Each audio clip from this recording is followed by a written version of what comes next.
ubuphelele media. Mphathi ohlelo obaba abefundisi engibabonayo phambi kwami, obaba abavangeli, abashumayeli benkosi, zihlo kanye nabangani, umphakathi wonke silawo lapha namhlanje. Ngiyabingelela egameni lonyazi lwezulu, amen. Lensizwa esihlangene ngayo lapha namhlanje bekade ngishadelo mhla ka-12 ku-April nkosikazi wesibili.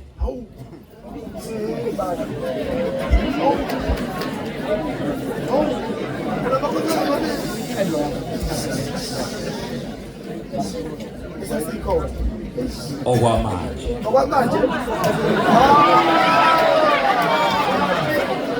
Ay, queda.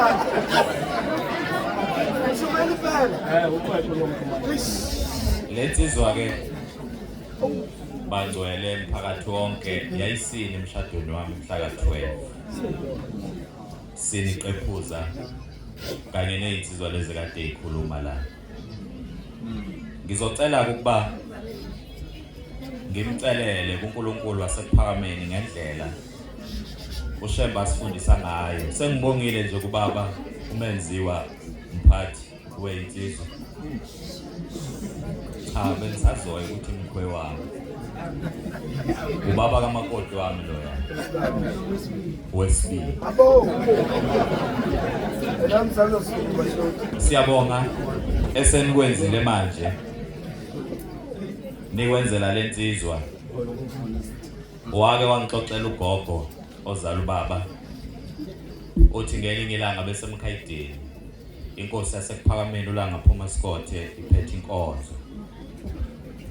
Uthi phakathi nenkonzo yabe sikhuluma ngezihlabelelo eziyisihlanu. Esokuqala sithi lapho ngiphuma emasangweni. Esesibili sithi ngowela ngijabhile.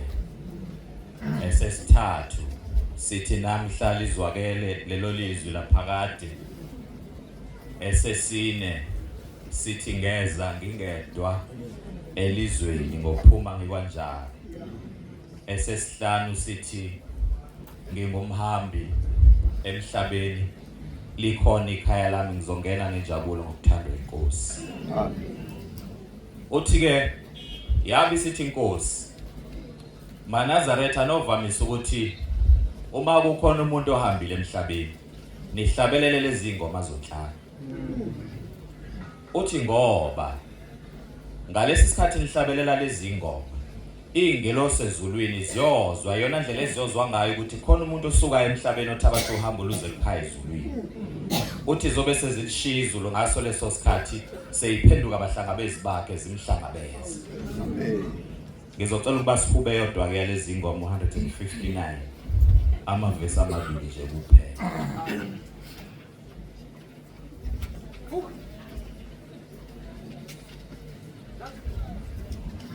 AmaNazaretha ayiphethe ihlabelelo. Namhla jena izwa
Ngalesi sikhathi sokufika kwalomlungu ubaba mkhulu wayesanda kuthenga le ndawo kuthiwa kaBheka bezayo khona. Mayifika lomlungu ke ezwa ukuthi uShembe uthenga indawo lapha azongcwaba khona abantu wayesethuka.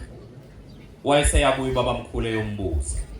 Shembe ufike ugijima umhlaba wonke uhamba ubashumayeza laba bantu uhamba ngenyawo ungahambi nangemoto. Ebese kuphinda kuba wena futhi ozobacabangela ukuthi bazongcwabaphi. Uthi ko baba mkhulu impela mntaka kaNkulunkulu kunjalo.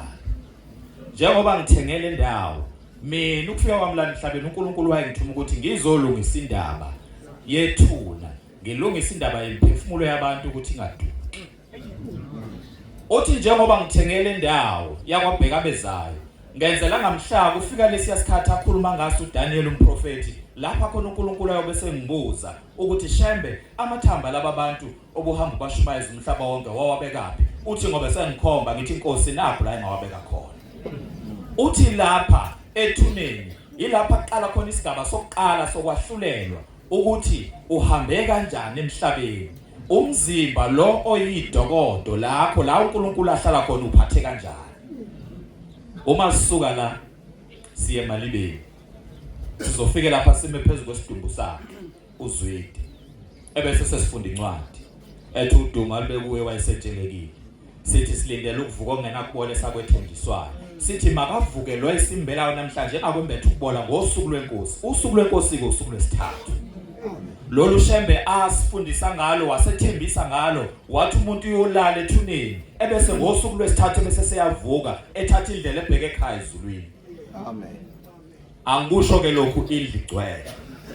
Ngikhuluma iqiniso lika Shembe.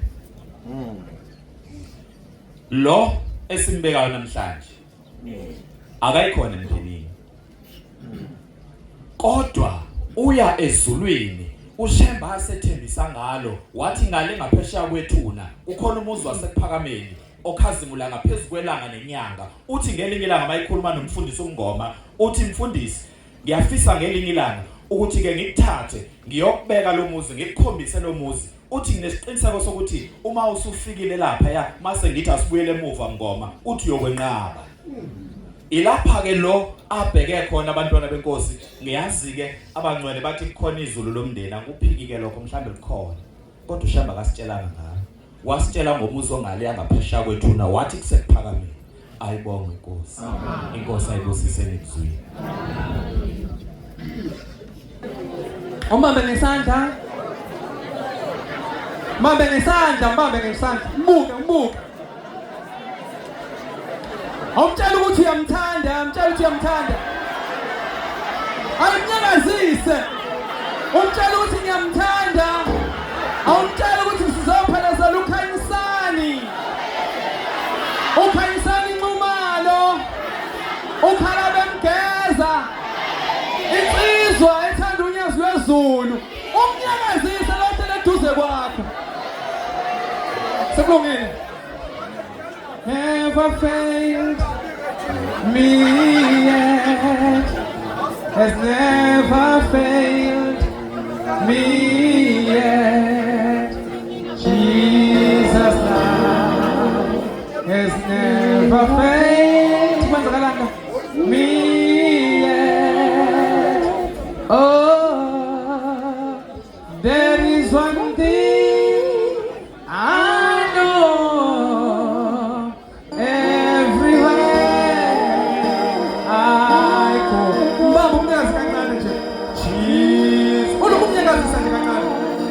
Has never failed me yet.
Asithi sonke isandla senze.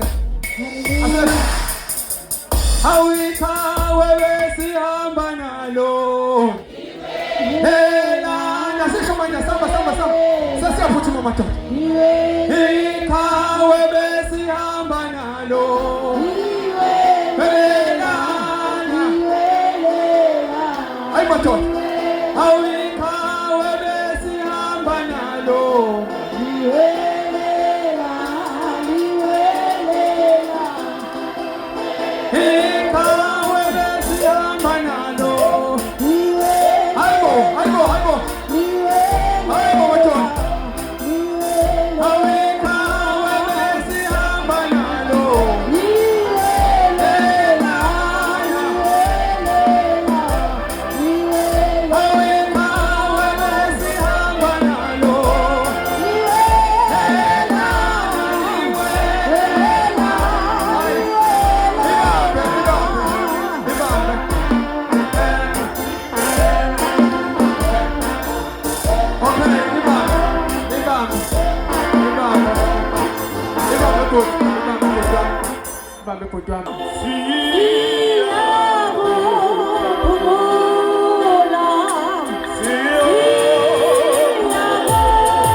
Ngiyabingelela kubaholi bami ibandla elihle kwathi angithi umthuli umNazaretha manje.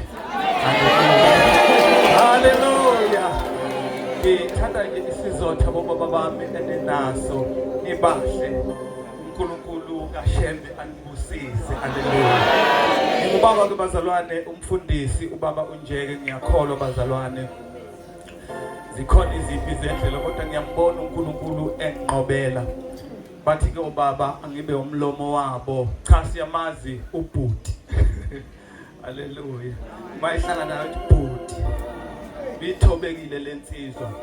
Umuzi wabanxumalo wakwambuyazi siyawazi bazalwane. Impilo yawo yonke siyayazi.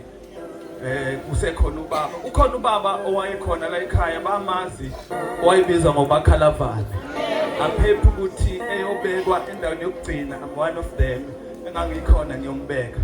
Ngifuna ukukhuluma ngikhulumele lo mzi wabanxumalo. Ngikhulumela abafundisi ukuthi siyamazi. Lo baba wayephila nokukhubazeka. Wayithi mayifika baholi ekhaya afika ngene emva komuzi mayibona ukuthi izindlu ngathi ziyatsheka avusa ubona sekuya ngithi nje khona indlu eyakhiwa lo baba afike nje angena shayela ungazi nokuthi ipikile uyithathephi ashayele singene sihlala. Ngifuna ukuthi ke kwanxumalo Phikisani ibandla lonke lamaNazaretha Phikisani ngomntwana wethu lo besiphila naye indoda nje enamanqoko. Kunento ekhulunywe uMondise engayithanda bazalwane. Uthi uMondise ngale kwethuna khona ukuphila. Uthi ke kuyokwenzeka uthole umehluleli omuhle ngale kwethuna. Sinethemba ke maNazaretha amahle ukuthi ngempela ukhona ukuphila. Inkosi Nkosisi. Ayibonge Inkosi.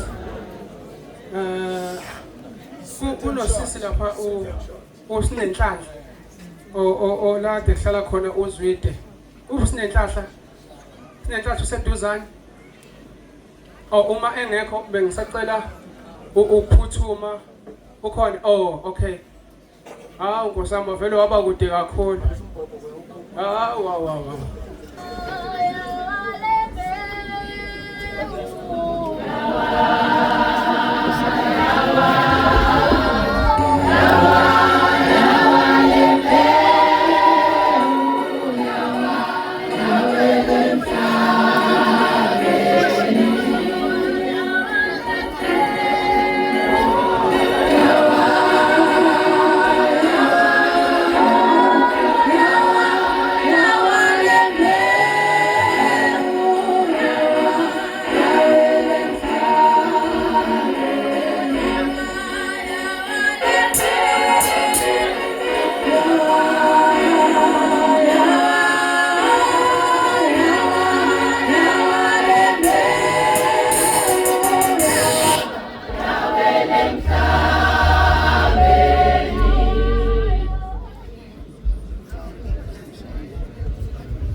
Amen bazalwane. Iphutha thatha lezo uZwide wathatha wangeza kimi mina welelapho ukuthi kukhona usinenhlahla. Nguye lo. Nguye lo usinenhlahla. Ayukangile khala bemgeza ungangitheli. Bazalwane ngiyaxolisa abafowethu ngizocela abafowethu sihloniphana kakhulu la sinomphathi lana uwena basho usihlalo sizocela nje bazalwane akhulume nje naye adlulisa amazwi nje amabili amathathu enduduzo emva kwalokho sobe sesiyezwini ayibonga inkosi Yowela ijabi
manazatha abahle bazalane umndeni wakwaZwide abaholi bomphakathi umndeni ihlobo ngiyabingelela egameni likaShembe amen mana sengceke ngisakhuluma kade isikhathi asisekho siya ezwini la okumele siyophila khona amen bakhulumile abashumayeli phambili nazonke ikhulumile eyiduduzayo cishe semphakame kahle bengekho hlalweni ukudlebele nje usalo wathi ngoba umphathi ohlelo wathi ubusalo kodwa bengithi ngizokhuluma ukuthi ngithi ngofica umgidi kuzwide kodwa sengiyajabula sekuguqa kahle sengiyabona umgidi ngoba lesi siyazi nomgidi amen kunzima ke ukukhuluma nokududuza phezulu komuntu obe yinsika njengozwide ngoba uvele ngempela ungazi ukuthi uzoduduza uthini amen kodwa njengabakhapi bakazwide sizomcela kuShembe unyazi lezulu neziku zonke ezikhona ukuthi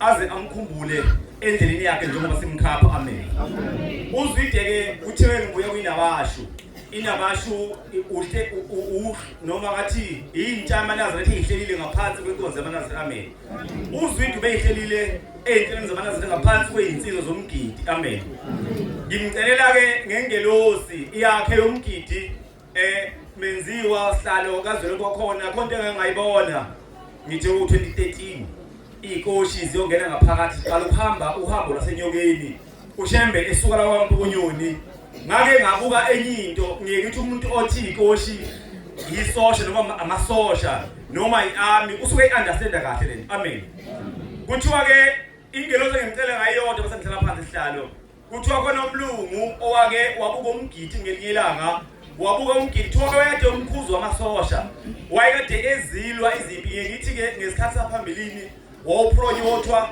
ngokudubula noma ngokubulala emasosheni hayi ngoba uJobe sebephronyothwa ngemfundo namhlanje lo mlungu futhi wayekade izimpi eziningi owayekwazi ukuyinqoba wakwazi ukuthi abe umkhuzo wamasosha kodwa kuthiwa ngenye ilanga wabuka lo mgidi uzwide simcelela ingelozi ngawo ukuthi indlela yakhe ikhanye kuthiwa wabuka wakhala wabuza ukuthi Shembe yini le kuthiwa wathi Shembe wayithathaphi le nto kuthiwa wathi mina kade ngangilwa izimpi ngeqi idumbu wathi kodwa ngaze ngikhale wathi mntana ngibukela umgidi ngafika zinyimbe zingakhala besithi ngalongeleza umgidi zwide mfowethu indlela ngathi ngakhanya inkosi kusizwile bengisacela abazalwane ukuthatha leli thuba ngiye kobaba bethu bese ngiyakhuleka bobaba niyazi izwi lethu lihlezi linenkingi nithi nenza umsebenzi ube khona abavungazelayo kunaleso simo bobaba ngiyacela nje kini kakhulu ngiyathoba kakhulu baba uDube baba umvangeli okuyena obhaliwe uzofunda izwi amen kufa wena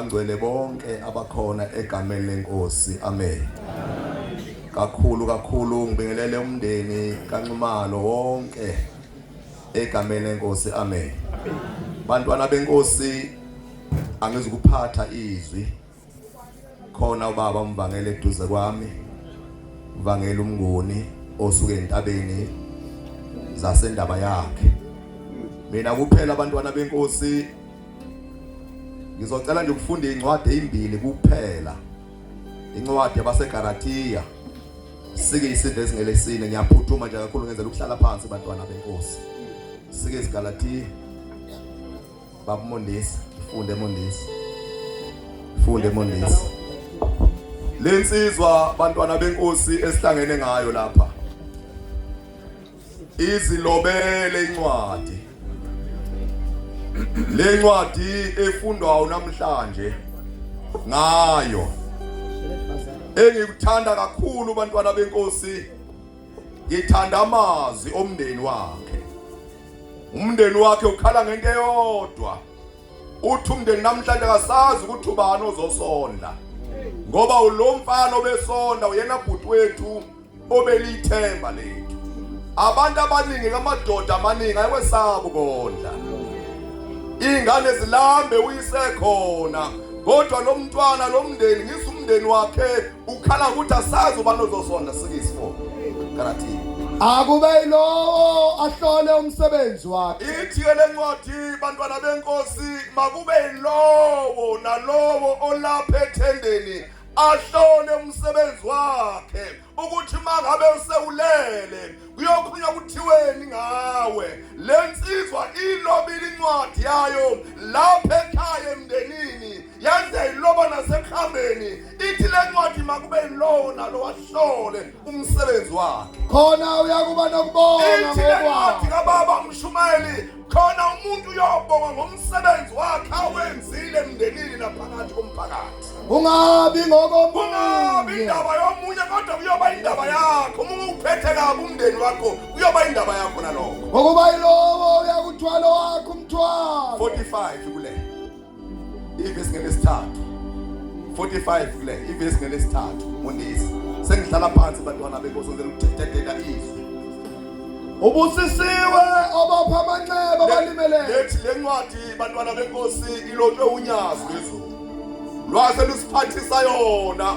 Lwathi masifike emzini womuntu kunjena siyonikeza ngaye abantwana bakaNkuluNkulu abakhona kuloyo muzi. Ithi ke inkosi yamaNazarethe nibusisiwe nonke nikhona lapha ngokuzobopha amanxeba kulomndeni kaZwide. Ayibonga inkosi. Funda ba.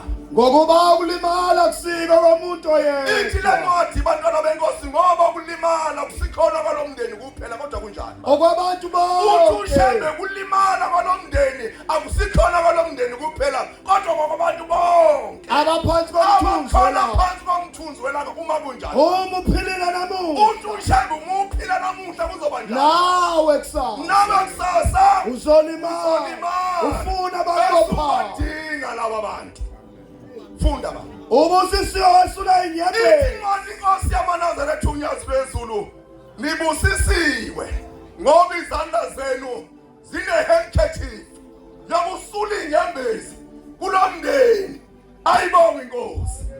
Funda ba. Abadabukileyo. Funda baba. Ngokuba ukudabuka kusikho komuntu oyedwa phansi komthunzi welanga. Ngokwabantu bonke. Hamba kahle Zwide.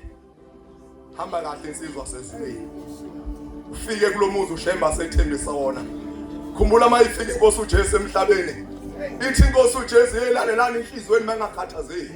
Ithi kholwani yimi nikholo baba. Ithi ngoba ekhaya baba khona izindlu eziningi. Shayina mayifika emhlabeni uthi unomuzi wamaNazaretha lapho siyakhona. Uthi uyakhazimula ungaphezulu kwelanga nenyanga. Uthi umkhokheli wakhona umuntu uJehova inkosi enamandla. Unjalo umuntu mayithunyiwe phakathi kwabantu. Khona iprovenjini ayiphathayo. Hey, Nkosi useyizwa. Amen.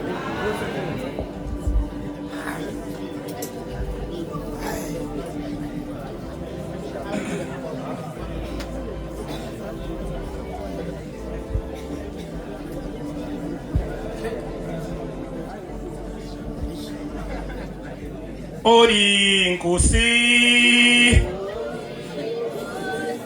noyingceku bayefana elibeni ematiswa uboyinye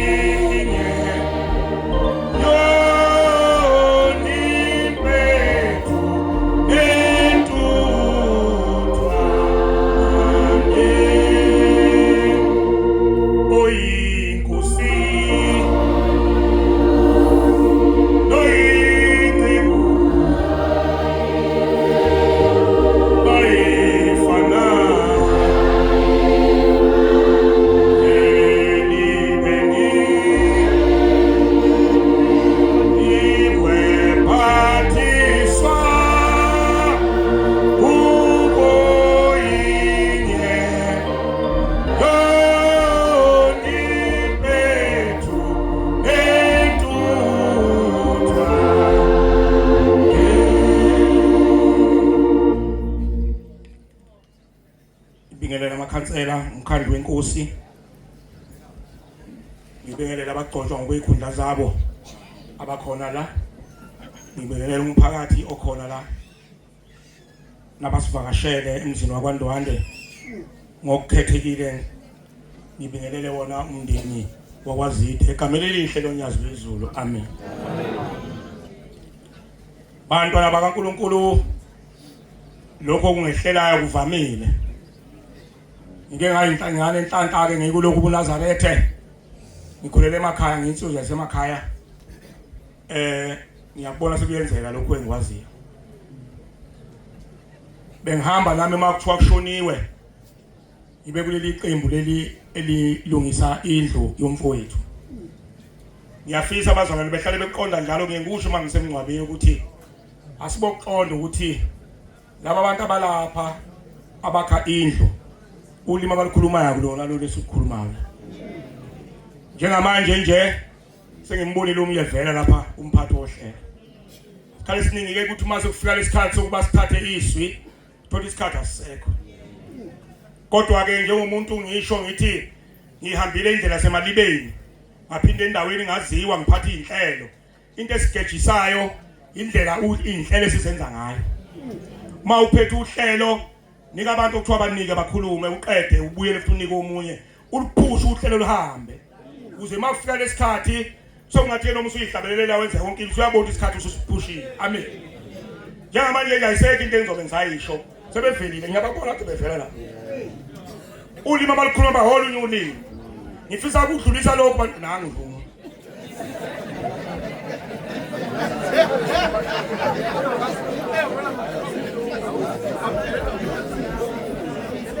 Ekugcineni kosuku uthi uma usuthatha izwi bese bekhala abantu bethi ayisikhathi esihlwe yini usubonda yona le ndaba ayishoyo uwenqe.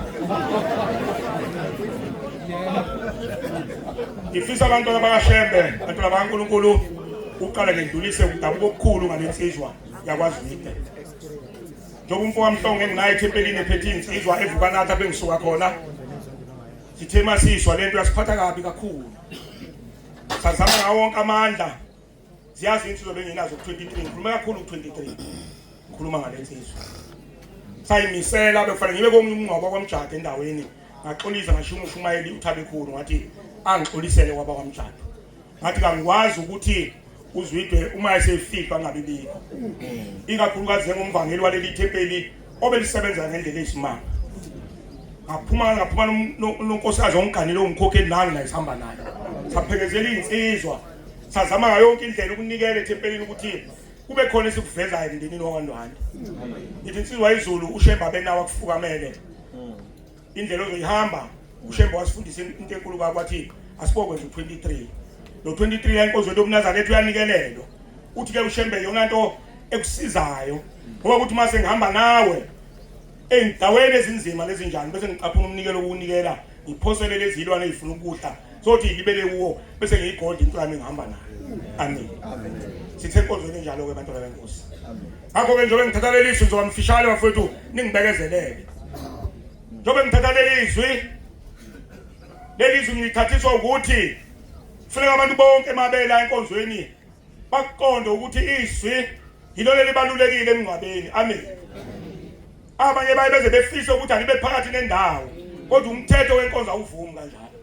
Izwi kufanele libe siphethe umva kobe sendibekile akukho ofuna kwenzeka ngale. Fika sivala inkonzo siqhubeke siye emalibeni. Amen. Ngakho ke abantu bakaNkulunkulu lo mndeni udumele nathi sisuke entabeni zase endaba yakhe sidumele kakhulu ngalensizwa. Engishumela kakhulu izolo inkonzo benizenza. Okunye ke ngifuna ukusho phakathi kwethu ngifisa weluleka umndeni wala ekhaya nezingane ezikhona ukuthi njengoba sehambile nje uZwide obekakuthandi ngobhuti omdala la ekhaya bengakwenzi noma sehambile akakuthandi namanje. Amen. Angeke ngifunde incwadi ngabe ngisayindlala kakhulu le. Awufune incwadi nje ecommon. Phetho uqala isahluko 2. Bensizwa ibina umsebenzi. Kole incwadi lapha kuJakobe 2 verse 14 yethi ukukholwa ongenamsebenzi kufile. Uma usenkonzweni ungenawo umsebenzi kufile. Lensizwa sebeyibalile imisebenzi yayo yonke, bayibala ngononina. Ibinomsebenzi lensizwa ekukholweni. Amen. Ngoba khona abantu abaphenduka enkonzweni, athi bayifika enkonzweni, nimamukele njengelunga lebandla, uthi mase efikile esontweni, uthola ukuthi enkonzweni uyihlalele akenzi lutho. Amemeza umkhokheli, amemeza umshumayeli, kuyasetshenzwa kusasa, kwenziwa lokhu nalokhu, ayihlalele. Kholo ngenamsebenzi kufile. Funda baba. Njengalokhu esibiziwe. Ngakho lahlani obubi konke. Ngiyafisa bazonke sonke njengoba silapha ukuthi obenza ukubi akakulahle. Amen. Nobuqili bonke. Ngoba nikhola nje enkonzweni nobuqili. Nobuzenzisa. Nomona. Wow. Nomona bazalwane. Nokuhleba konke. Nokuhleba konke ivawuthi participate. Mawufike emalibeni umbane insizwa lapha sithi siyakuthanda ukukholwa umvangeli kodwa inkinga ekukholweni nginomona anithetheleli. Awuniyavuma sinjalo? Ikholo manje kubambela igqubu ngonyaka ohlule nangonyaka osalo sakubambele. Uma uthi wena ukuthi kubambelele igqubu ngokuthi awenzeni omunye umuntu usakuwe azoboleka imali enenkolelo ukuthi njengoba engenayo imali wena mzimela unayo. Ufika le mali ayifuna ufuka umboleka umnike engenayo nayo. Oluqhamuka ekugcineni uma uthe ayikho uyokusonda kuze kube phakathi. Siyaya lapho kuyiwa khona. Ngokuba uma nithethelela abantu izono zabo. Uma nithethelela abantu izono zabo. Noyihlo wena osezulwini. Noyihlo wena osezulwini. Uyakunithethelele ezeni izono. Ibanga ukuthi mbayisilungile. Banamaqhubu abantu abasondayo bayibesho njalo bakhuluma lolo nimi nje lapha emalibeni bathi hawu niyakholwa thina nje basiphuza nje impethu isuka manje isikhwishikhwishi isiphelile. Kodwa thina benkonzo siyabamba sinamaqhubu ayibese ubaba vangeli bami le ntombi yokuhleba. Uyazi hayi inkonzo lokulaza kuphela. Zonke inkonzo ziyafana. Kunama group eklebe kakhulukazi abantu besifazane. Banama group eklebe. Mabe sebebungakele lenkabo yabo, uthi mawukhama ukuthi ukusondela ngakubo bese bekhuluma ulimi. Hayi, uzubukeke nje, hayi kwabonakala kho, benzela ukuthi dlula, baqhubeke lenkabo yabo. Ningahlebani bazalwane. Musani bazalwane ukuhlebana. Uma uhleba kubi ekugcineni kosuku abanye abantu inkonzo lomlazana iphuma ngabo 3 kodwa oze fike endlini yakhe ngo6 kusahlejwa.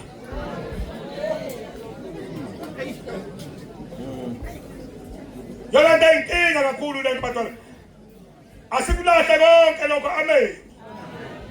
Okunye njengomama okuthiwa ayikhona ke inkinga ngoba ngathi ngikhuluma nomama kakhulu. Khona into eyinkinga bafowethu ehlasela abantu besifazane. Khona abantu besifazane abanyanya izingane zendoda uma engayisali la inyani.